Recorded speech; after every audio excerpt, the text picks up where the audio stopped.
Hey everyone, welcome back to Switchcraft, and today we're going to be talking about what the heck is delaying GTA 5 from being released or even announced for the Nintendo Switch. So sit back, relax, and get ready to be hit with some logic. I want to begin by saying that there is no doubt that GTA 5 will eventually be on the Nintendo Switch. It's one of the most successful and popular video games of all time. Originally released all the way back on September 13th, 2013, this game has spanned multiple platforms and console generations. And to this day, it still makes appearances on weekly sales charts. Rockstar Games have straight up said that they want to be on every single platform and on as many devices as possible.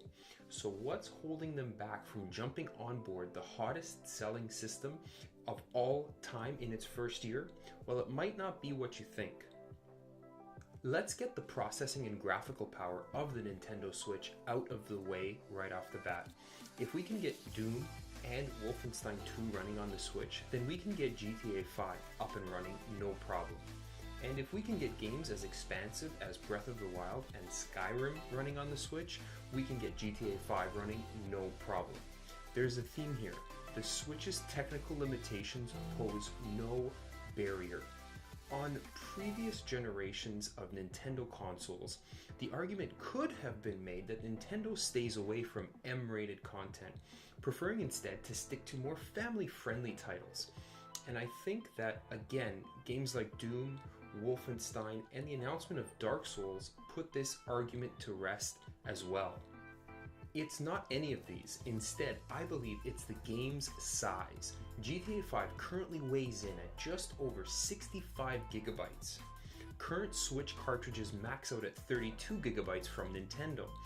And they announced in December of 2017 that they will be delaying production of the 64 gigabyte cards until 2019. So we have two possible scenarios here. The first is that Rockstar Games is waiting for these to be made public, allowing their entire game to fit on a single cartridge, avoiding the ugly box art and hassle of having to download half of your game even after purchasing the physical copy.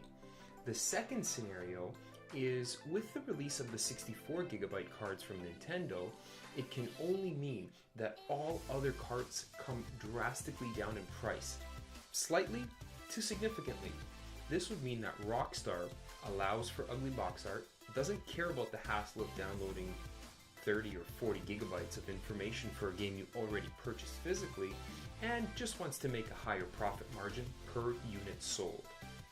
Either way, my prediction based on this timeline is that we see a teaser for GTA 5 on the Nintendo Switch this year at E3.